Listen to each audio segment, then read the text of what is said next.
ஓம் கணபதியே நமக. ஓம் முருகப்பெருமானே நமக. ஓம் ஆஞ்சநேயா நமக. ஓம் மகாலட்சுமி தாயே நமக. ஓம் நரசிம்மனே நமக. ஓம் குலதெய்வம் பால் முனீஸ்வரரே நமக. ஓம் குலதெய்வம் கருப்பண்ணசாமியே நமக. ஓம் குதம்பை சித்தரே நமக. ஓம் நந்திச சித்தரே நமக. ஓம் அகோரிகள் சித்தரே நமக. ஓம் விஷ்ணு மாயா நமக. ஓம் குட்டிச்சாத்தானே நமக. ஓம் காலபைரவரே நமக. ஓம் அகோரகாளியே நமக. ஓம் பத்ரகாளியே நமக. ஓம் மகாகாளியே நமக.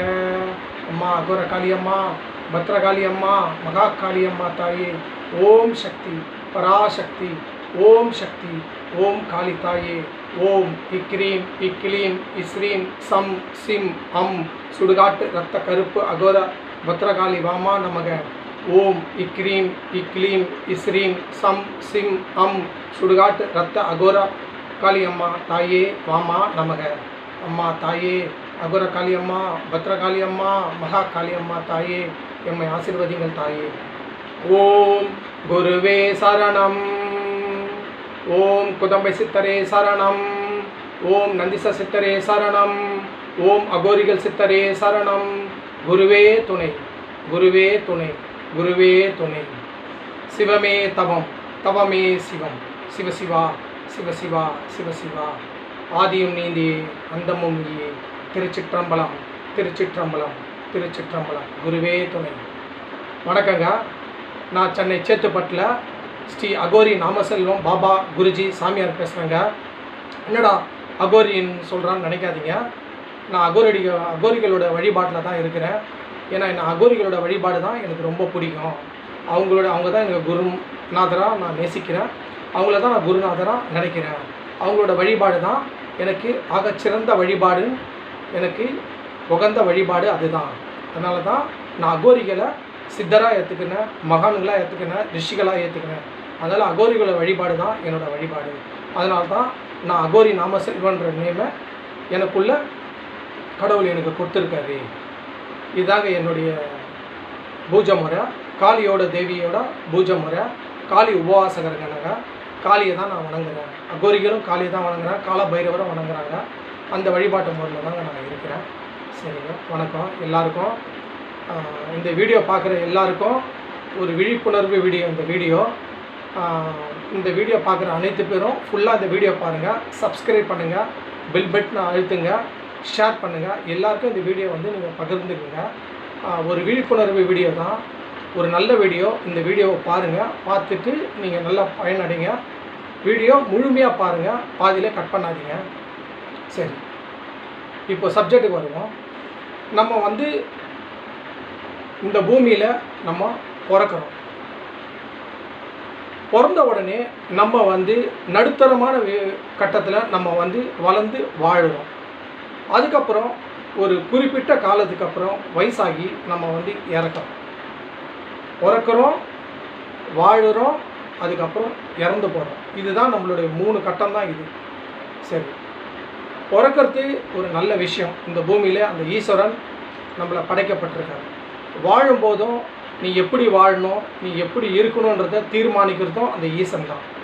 அதுக்கப்புறம் இறக்கும் போதும் உன்னோட விதி முடிஞ்சதுக்கப்புறம் நீ இறந்து போகணுன்றதும் அதுவும் அந்த ஈசனோட விதி தான்.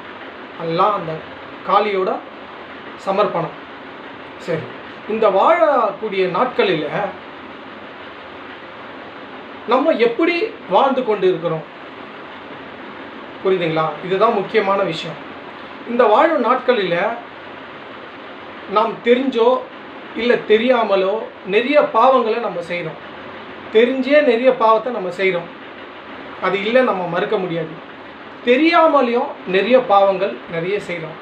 இன்றைக்கி எல்லா இடத்துலையும் எல்லா மக்களும் பல பேர் மக்கள் தெரிஞ்சே இது பாவம், இது செய்யக்கூடாது, இது செஞ்சால் கண்டிப்பாக நம்மளுக்கு அதுக்கு உண்டான பலன் கிடைக்கும் தெரிஞ்சே பாவத்தை கண்டிப்பாக செய்கிறாங்க. இதில் எந்த மாற்று கருத்தும் இல்லவே இல்லை, புரியுதுங்களா? கண்டிப்பாக பாவத்தை நம்ம செஞ்சு தான் செய்கிறாங்க. நம்ம செஞ்சு தான் இல்லை, கண்டிப்பாக செய்கிறாங்க. பாவத்தை கண்டிப்பாக செய்யுது. செஞ்சால் தப்புன்னு தெரிஞ்சியும் அந்த பாவத்தை நம்ம பண்ணணும். சரி, நம்ம பண்ணுறோம். தெரியாமலையும் நிறைய பாவங்களை நம்ம பண்ணுறோம். சரி, நம்ம தெரிஞ்சு பண்ணுறோம், தெரியாத பண்ணுறோம். பாவங்களில் 2 வகையாக நம்ம பிரிக்கிறோம். சரி, இப்போ வந்து அந்த பாவத்தை நம்ம பண்ணிட்டோம். அந்த பாவத்தை நம்ம எப்படி போக்கணும்?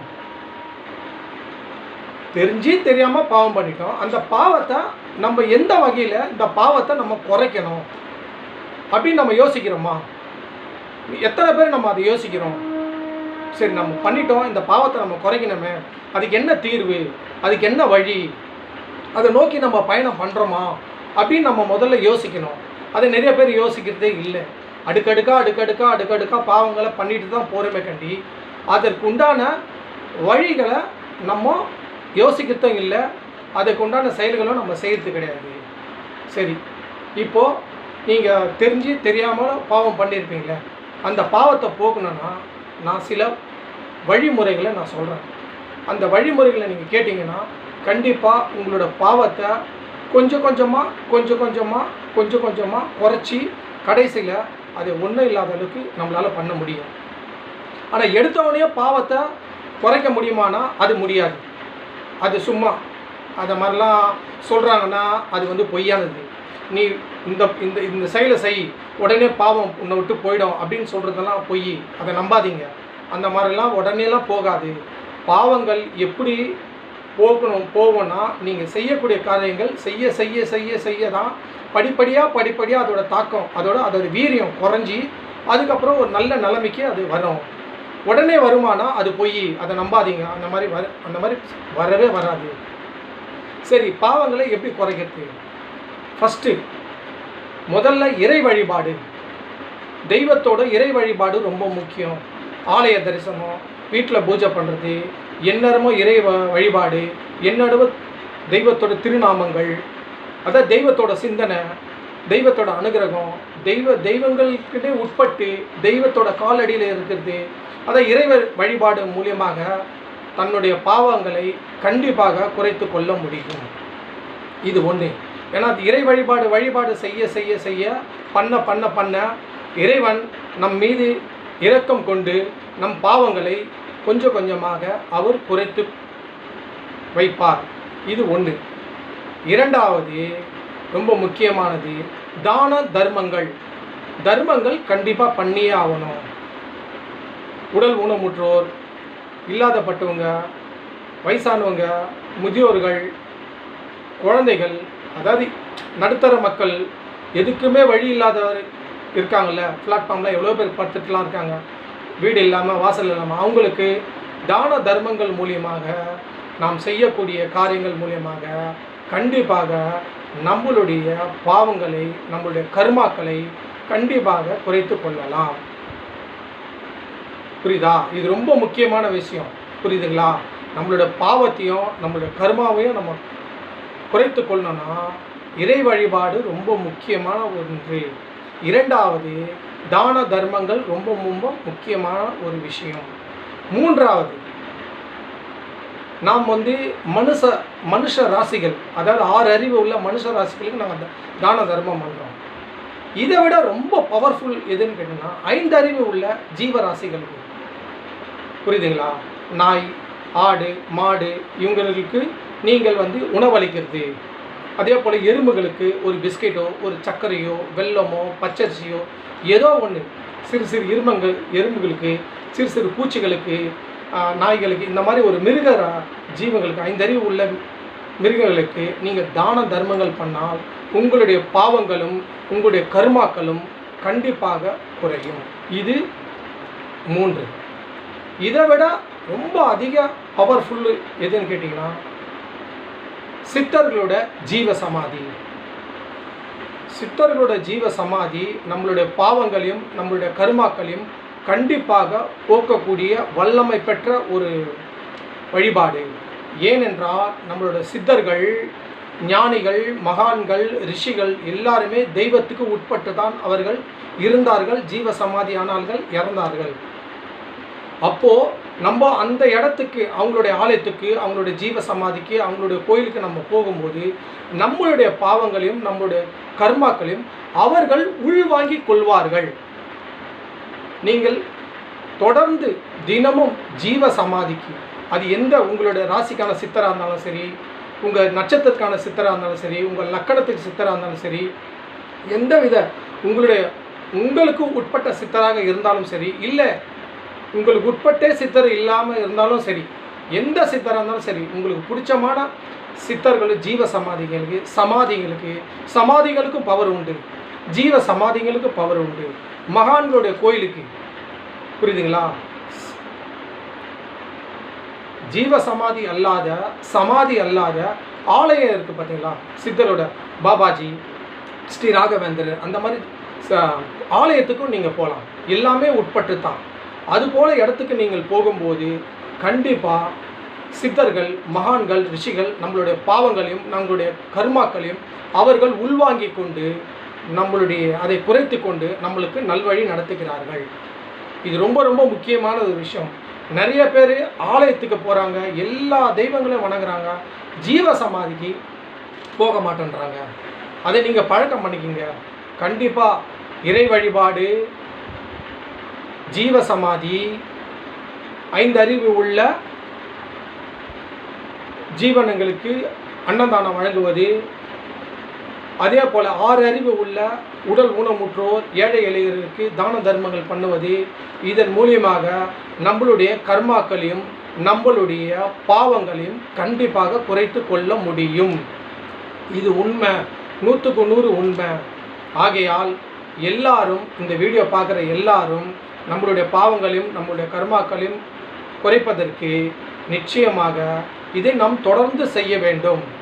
இது ஒரு டைம் பண்ணிட்டா பாவங்கள் கர்மா போயிடுமானா போவாது.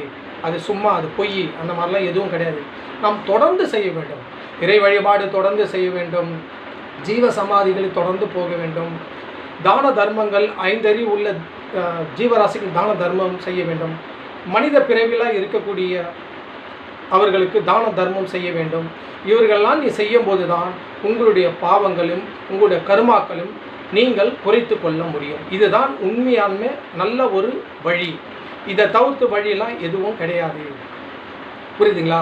நீங்கள் ஒரு குளத்தில் போயிட்டு, ஒரு கங்கை நதியில் போயிட்டு நம்ம குளிக்கிறது மூலிமா பாவங்கள் நம்மளை விட்டு போய்டுன்றதுலாம் இருக்குது. நான் இல்லைன்னு சொல்ல வரல. அது நம்மளோட நம்பிக்கை.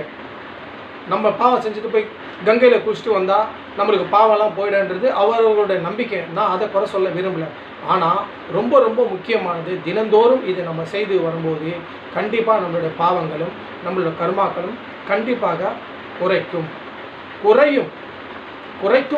குறையும். அதனால் படிப்படியாக குறைஞ்சி நம்மளுடைய பாவங்களையும் நம்மளுடைய கர்மாக்களையும் போக வேண்டும் என்று எல்லாரும் நல்லபடியாக வாழ, எல்லாரும் சந்தோஷமாக இருக்க கண்டிப்பாக நான் சொல்கிற இந்த வழிமுறைகளும் இதை நீங்கள் ஃபாலோ பண்ணிங்கன்னா கண்டிப்பாக உங்களோட கர்மாக்களையும் உங்களுடைய பாவங்களையும் கண்டிப்பாக குறைக்கலாங்க. இதை நீங்கள் தொடர்ந்து செஞ்சு வாங்க.